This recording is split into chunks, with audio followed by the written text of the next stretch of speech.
میرے نبی تشریف لے جا رہے ہیں، آواز آئی یا رسول اللہ، آپ نے یوں دیکھا، کوئی نظر نہیں آیا، آواز آئی یا رسول اللہ، پھر نظر پڑی تو کہ ہرنی آپ کو پکار رہی تھی، ہرنی گلے میں رسی اور چارپائی سے بندھی ہوئی، کوئی صحابی شکار کر کے لائے تھے۔ اب قریب ہو گئے، کیا ہوا؟ کہا آپ کا غلام مجھے شکار کر کے لایا ہے، مجھے پتا ہے میرے ساتھ کیا ہونا ہے، میرے چھوٹے چھوٹے بچے ہیں، آپ مجھے چھوڑ دیں، میں دودھ پلا کے واپس آ جاؤں۔ تو آپ نے اس کی رسی کھول دی اور وہیں بیٹھ گئے، تو پرائی چیز تھی، وہیں بیٹھ گئے۔ وہ دوڑتی ہوئی گئی اور پہاڑوں میں غائب ہو گئی۔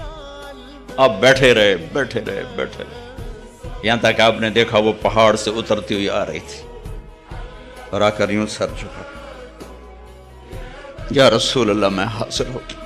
آپ نے اس کو رسی سے باندھ کے کھڑا کر کے پھر وہیں بیٹھ گئے نہیں۔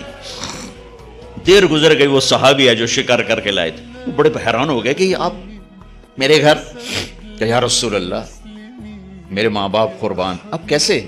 کہ میرا ایک چھوٹا سا کام ہے آپ سے۔ کہ کیا؟ کہ یہ ہرنی مجھے ہدیہ کرتے۔ کہ یا رسول اللہ آپ کے لیے تو جان بھی قربان ہے، یہ آپ کیا فرما رہے؟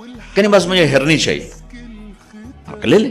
تو آپ نے اس کی رسی کو کھولا اور کہا الحقی باہلک، جا بچوں کے پاس چلی جا، سچ نجات دیتا ہے، جھوٹ ہلاک کر۔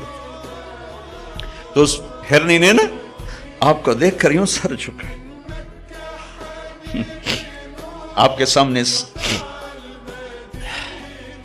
شکریہ کے طور پر، پھر تھوڑا سا گئی، پیچھے مڑی، آپ کو دیکھا اور پھر یوں سر جھکایا، پھر تھوڑا بھاگی، پھر آگے گئی، پھر پیچھے مڑی، پھر آپ کو دیکھا اور یوں سر جھکایا۔ اور جب تک وہ آپ کو رسپانس دے رہی تھی آپ کھڑے تھے، یہاں تک کہ وہ آنکھوں سے اوجھل ہو گئی تو آپ اپنے گھر کو واپس گئے۔